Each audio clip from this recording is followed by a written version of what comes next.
Para mostrar como é que funciona aí essa aproximação. Eu também tive essa impressão, mas é que é tudo muito distante, né? Então é quando você vê na estrada a cidade lá no fundo, né? Parece que demora para ela se aproximar, né? Então, tudo bem, nós estamos a quase 2.000 quilômetros por hora, né? Mas mesmo assim, a distância ainda é grande e por isso que dá essa impressão, né? De estar parada. Mas daqui a pouco isso vai mudar, eu acredito. Né? Penso que seja por isso, né? Parece uma foto, né? Estática, né? Mas já estava. Se a gente pegar e voltar em imagens anteriores, do início do dia, por exemplo, a Lua estava bem pequenininha, né? Estava bem, quase que imperceptível na foto, né? Nessa imagem, né? Não é foto, né? É uma imagem ao vivo, né? Tem outra pergunta também da nossa audiência. Essa aqui é bem específica, é de gente que sabe do que está falando. Quais medidas foram Ótimo. tomadas para proteger os astronautas do cinturão de Van Halen? E se você sabe informar o que difere de outras viagens até a Lua, essa atual da Artemis 2?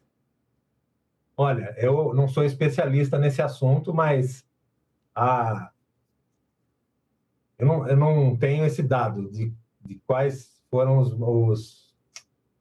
os meios de proteção aí, né, para prevenir do cinturão de Van Halen, mas isso já é coisa bem resolvida desde o programa Apollo, né? Então acredito que eu não saberia responder em detalhes assim, né? Mas qual foi a outra pergunta? Se houve diferenças entre a viagem anterior a essa, ou se essa tecnologia, como você falou, já estava estabelecida e deve ter sido replicada. Eu acho que foi replicada e muito bem aprimorada, né, ao longo desse tempo.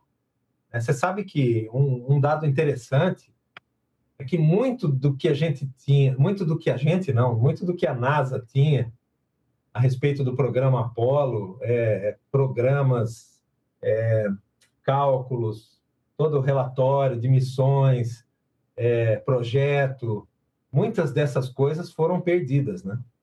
Porque muitos que trabalharam nisso puderam levar embora parte eu cuidei dessa parte do projeto, leva, tal, e muitas, por incrível que pareça, muitas dessas coisas tiveram que ser re, recapituladas, desenvolvidas novamente, né? Mas vale lembrar que uma viagem para a Lua, claro, envolve um custo altíssimo, tecnologia, né? Principalmente combustível, tecnologia em combustível de propulsão para escapar do campo gravitacional da Terra, né? Você vê que nas etapas iniciais, para sair daquela primeira órbita,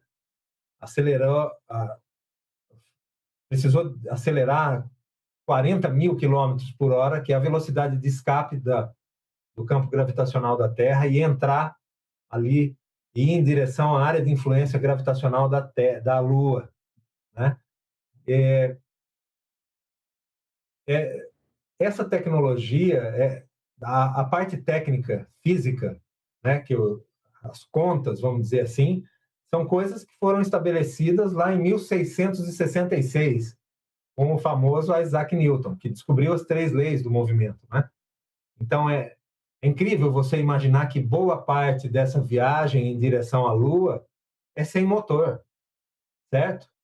A partir dessa velocidade, né, essa velocidade que está agora, por exemplo, quase 2.000, é que ela já entrou na área de influência gravitacional da Lua, né?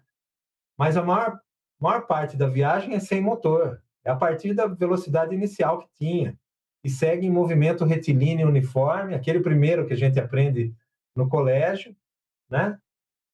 Tanto que você vê imagens interiores da cápsula, os astronautas não têm nenhuma turbulência, nenhum tranco, né? Porque a velocidade é quase que constante, né?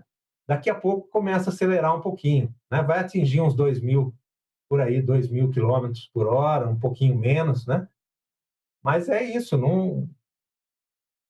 São cálculos estabelecidos desde 1666, que é quando Newton publica lá o princípio que descobre as 3 leis do movimento e a lei universal da gravitação, né? Então, desde então, a gente consegue calcular todas essas coisas, né? Acho que, claro, posso ser injusto aqui, mas talvez seja mais difícil construir coisas aqui na Terra do que calcular uma viagem lunar, em certo sentido, né? Porque envolvem esses dois tipos de movimento e conhecimento da gravidade, né? Claro, tem toda essa questão de acertar o combustível, né? Toda a mecânica de precisão que, lógico, com certeza é muito mais difícil, né? Marcelo, vou te aproveitar muito aqui, porque tanto eu sou curioso quanto as pessoas que estão nos assistindo são curiosas.